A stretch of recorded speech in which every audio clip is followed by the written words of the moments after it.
Mark, what do you think of Constantinople? It's wet. I think you might have to try to get a picture here.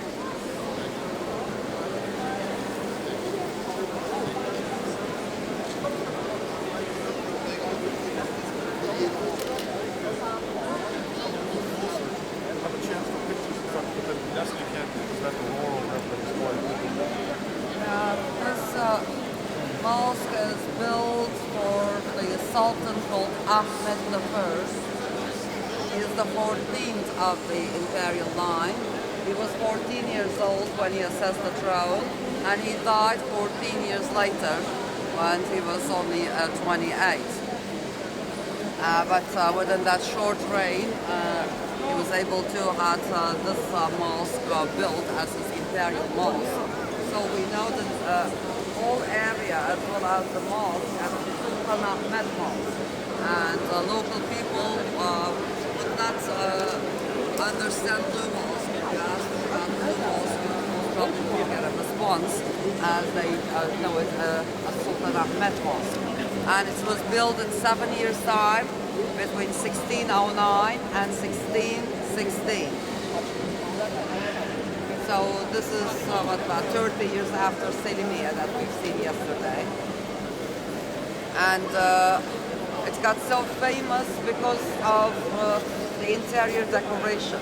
Selimiye yesterday is a feast of architecture, the way everything is planned and placed. Whereas this one, in terms of architecture, doesn't bring any innovations to us. We have a central dome that is 43.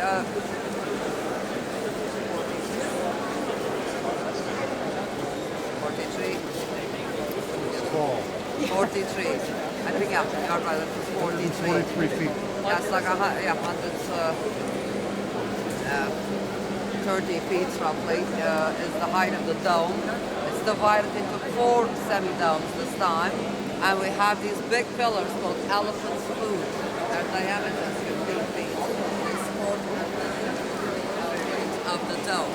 But yesterday, Selimiye, the pillars were pushed all the way back, leaving a bigger central space, whereas we have the space divided up here with these columns to a certain extent. And you're again facing the east wall, the marble niche pointing the direction to Mecca, and the state around it. And to the right of the niche, once again the pulpit for the imam. The entry is covered with a velvet kind of curtain with Arabic embroidery on it, so in gold thread, embroidered with velvet. It acts like a doorway up the steps, right up the conical roof as you see it. Again, we have a number of high chairs for the rest of the imams to sit, as well as this kind of platform leaning on the column. Reserved for the rest of the clergy. Again, this was an imperial mosque. The Sultan was expected to be here now and then, and he had a separate entrance, and he ended up in the second floor gallery behind the column to the left. And there's an area again separated from the original mosque, which was the imperial lodge of the Sultan.